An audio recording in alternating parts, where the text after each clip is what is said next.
Okay, hello and welcome everyone. Welcome to JFD Brokers Traders Espresso with me, Darius Anucauskas. Today's the 17th of January 2019, so welcome everyone. Welcome to this Thursday's morning session where we're going to have a look at the markets, a few charts, the usual stuff. But before we do that, let's quickly have a read through our risk disclaimer. So, the content we produce does not constitute an investment advice or investment recommendation, should not be considered as such, and does not in any way constitute an invitation to acquire any financial instrument or product. There's always a few seconds for you to read the rest, and we can continue.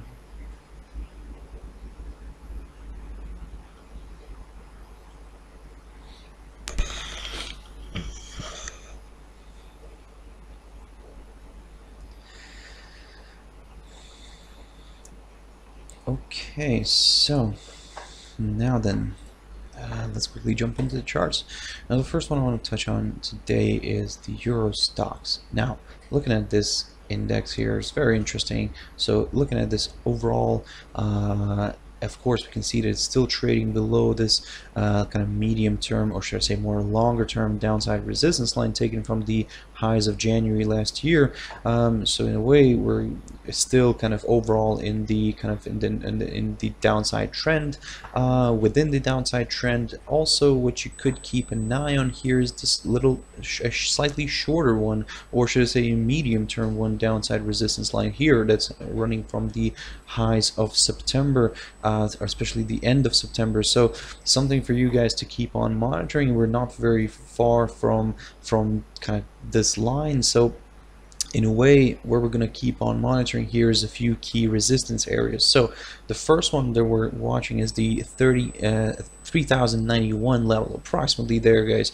So you, in a way, you could also round it up towards the 90. So 3091 is kind of acting as a nice area of resistance here. As you can see that over the past few days here, it wasn't able to overcome this barrier, but if let's say eventually it does push higher, certainly that adds a bit more confidence for the bulls, and we could see maybe them pushing the index further up here. But as you can see, I've got a highlighted area here around the 3125 zone. So this is something that we're going to keep on monitoring, and to be honest, even more closely, because previously you can see that acted as also a nice area of resistance, also kind of somewhat as a support level here back in the end of November and the end of October. So in a way, also if we get above this rate, above this line, the 3125 level, then the price would also place itself above this this medium-term downside resistance line that I was talking about. So in a way, then we could start targeting much higher levels. This level here, the 3185 level, was just a temporary obstacle, like a temporary pit stop that the index could find. Also, it's not far from the 100 EMA here, so in a way this could be just this little pit stop where the price could stall for a while, and then if the buying momentum still remains strong, we could see further acceleration to the upside, and this is where we will aim for the these highs here near the 3260, or even actually the 3275 level, which is near the highs here of the 17th of October. It also played a very nice role here supporting the price on the 7th of September. So in a way, basically, long story short, guys, in order to start considering higher levels, we need to see a nice good pop of the 3125 level first, and then, like I said, we'll aim for these slightly higher levels. If this remains, well, if it stays below this medium-term downside resistance line, if it continues to hold the price down, then certainly we could see maybe a drop lower here a little bit. But in order to kind of start considering lower levels, we probably wait until this the price drops below the 3040 level, approximately here. This way we could then target the next potential area of support near the psychological 3000 level, but if that just doesn't hold the price from kind of dropping not dropping lower, then we could see this one traveling all the way here back towards the December lows, which were near the 2,910 level. But for now, guys, certainly it seems to be more bullish than bearish. But again, let's play this one safe and let's be more on the cautious side and wait for a nice good move above the 3,125 level first, and then we could potentially, like I said, get more comfortable with slightly higher levels. Looking at a few pairs now, so something that I wanted to run by you guys. And again, I do apologize for the amount of lines here. They look better on the 4-hour chart, which we will get to in a moment. But what I wanted to show you here is the AUDNZD. So this is a very interesting pair here. So Australian dollar against the New Zealand dollar. Certainly, we do understand that both currencies are currently on the weaker side, but the New Zealand dollar seems to be the weakest one. So basically, we can see this nice bullish formation here happening right now. So this is where we're gonna keep a close eye on. We're still keeping a close eye on this downside resistance line, medium-term downside resistance line taken from the highs of August, and this will be our target for now. So jumping into 4-hour chart on this one, let me just kind of drag this this little bit back here. So this is what I'm talking about basically. So in order to kind of start aiming for higher levels, we need to see a nice good pop above this level right here, the 1.0625, and this way we could then target the next potential area of resistance around the 1.0685, and also the this downside resistance line, the medium-term downside resistance line that I was talking about. So this is where it could become more interesting, like I said, for the bulls, because if this gets broken, the 1.0625 gets broken, yep, it is opening the path towards higher levels. But again, if we're going to get closer to this downside resistance line, if we start breaking that as well, we could probably see more bulls joining in here and pushing this, pushing the rate potentially higher here. But of course, we'll examine that later. If we get to this point here near this downside resistance line. So, but the first thing that you probably need to keep a close eye on is this 1.0625 level. Let's see how that plays out.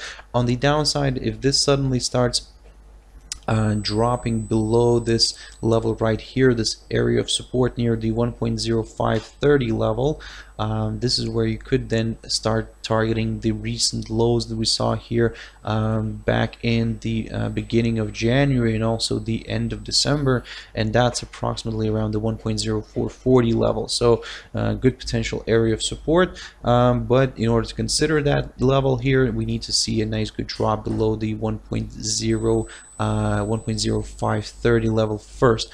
But of course, looking at the picture that we're seeing right now, it is looking slightly more confident. Well, I should say the bulls are looking slightly more confident than the bears, but again, we need to see this good break above the 1.0625 level.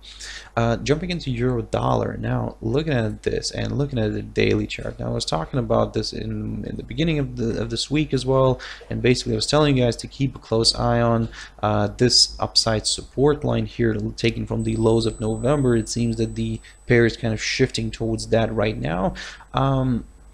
Now it's currently finding support near the 1.1380 level, something like that, approximately there. So in a way, of course, this when the pair broke below the 114.25 level, it did open the path towards these lower levels. We're still kind of in a way aiming for the this upside support line, for a retest of that upside support line. This will be very interesting to see how that, if it actually plays out this way, and if it does, and it will be interesting to see if we actually break this line or not. If it doesn't break, if it continues to hold the rate from dropping lower, then this could potentially be seen as a good opportunity, let's put it that way, a good opportunity for the bulls to jump in here and potentially maybe drive this pair back up here towards the 115 level. But if this starts suddenly breaking down here, certainly we will aim for lower levels, initially for the 113.05 and then the 112.70 level. So for now, guys, of course, keep a close eye on it. Now, of course, some of you could say that we did have a nice good in a way tentative also upside support line running here, which was connecting these levels, and we kind of had these breaks here just like as false breakouts. Especially it's visible very nicely here on the 4-hour chart. So let me just quickly show you that. So initially, of course, this is what we had this upside support line. So in a way you could keep that just for your reference, but don't rely on it too much, guys. Let's keep this one, which kind of is a more valid one, this upside support line. And for now, like I said, the momentum is still to the downside, so we could see further declines here. You know, in a way, if this suddenly, let's say, reverses back up here, now this is, of course, you could continue monitoring this 114.25 level. Now this could be your indication of this could be your gateway towards higher levels. If this suddenly reverses sharply back up here and gets above the 114.25, this is where you could then aim for higher levels now. But for now, judging by the picture we're seeing here, even on the daily chart, it seems that there is still some room for a bit of downside. Jumping into GBPUSD, this one, well, trading in a bit of a undecisive area or mode, indecisive mode. For now, of course, looking at this daily chart, certainly it's currently bouncing around this 100 EMA here, shown as the green line.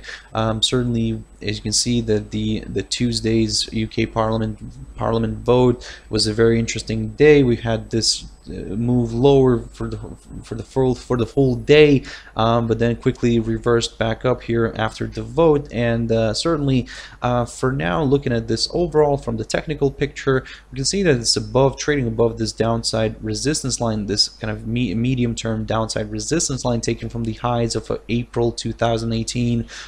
This kind of adds a bit of a positive spin on the whole outlook, but still, nevertheless, be very cautious with this one. It's a very tricky pair right now.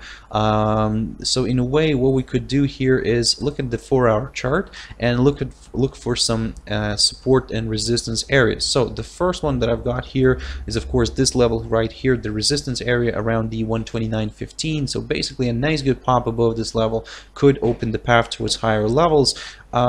On the downside, well, with this one as well, if this decides to travel a little bit lower, certainly you could keep a close eye on this area somewhere around here, maybe something like that, guys. So the 128.15 level could be that area for you to watch. I do understand it's quite a bit quite far away from where the rate is trading right now, but still, to be honest, it's better to be safe than sorry. So if, let's say, this starts dropping below the 128.15 level, not only it's going to break this quite important area of support, the previous support and also previous resistance, but also is going to probably drop below this 50 EMA, which also could be seen as a bearish signal a little bit from the short term, of course. And this is where we could then target a little bit lower. We will eventually, of course, initially, of course, we'll target this downside resistance line for a test of it from above, and then we'll see how it plays out, if it wants to get back below this or not. So for now, guys, we're going to be more on the cautious side and continue observing these key areas of resistance and support. So the first one on the upside is the 129.15, on the downside is the 128.15. And the last pair I want to quickly touch on, and that's USDCAD. Now this is a very interesting one, and looking at the daily chart, certainly, as you can see, if you remember this, since the beginning of January, we had this nice decline here to a very sharp one, let's put it that way, where the pair managed to get back inside this previous rising channel here, but not only got back inside of it, actually quickly broke the lower side of it, lower bound of this rising channel, so, and kind of moved lower, but found its support near the 131.80 level. So this is, we're going to keep on monitoring that one very closely. Certainly, in a way, now we could, in a way, actually get rid of this, because this has been violated several times. So in a way, now we're just going to ignore it and focus on some key areas of resistance and support. So looking at the 4-hour chart from the very short-term perspective, this is how we could, in a way, start looking at it. At the moment, it's looking more bullish than bearish. You can see it is currently aiming for a test of this key area of resistance, and actually it's almost there, near the 133 level. So a nice good pop above the 133 level. Also will place the pair above the 50 EMA here, shown on the 4-hour chart. And this is where we will target the next potential area of resistance near the 133.70. Just slightly below that, we do have the 200 and the 100 EMAs here. Also could be this nice target for a test, but again, in order to kind of consider that, we need to see a nice good pop above the 133.3 level first. On the downside, well, let's adjust this level slightly here. This is where we could start aiming just to be on the safe side here, guys. The 132.35 level, this recent area of support, or in a way you could drag it a little bit lower actually to put it towards the 132.30 level. So nice good potential area of support here. A drop below this could open the path towards the 131.80 level again. And you can see that it played out is a very nice area of support here back in well, last week. But if that fails to withstand the bear pressure, then we could see further declines here, where we could then aim for the 131.60, or even actually going much lower towards the 131.25. But for now, guys, judging by the picture that we're seeing here from the very short-term perspective, there is a bit of room here for some upside, especially if we're gonna get a nice pop above the 133 level. So keep your eyes on that one. Okay, guys, I hope you found it useful, and thank you very much for watching and listening. And if you want to join me later on in my traders tea time, that's 14:15 GMT time. But for now, I hope you have a fantastic trading day, guys. See you later. Bye bye.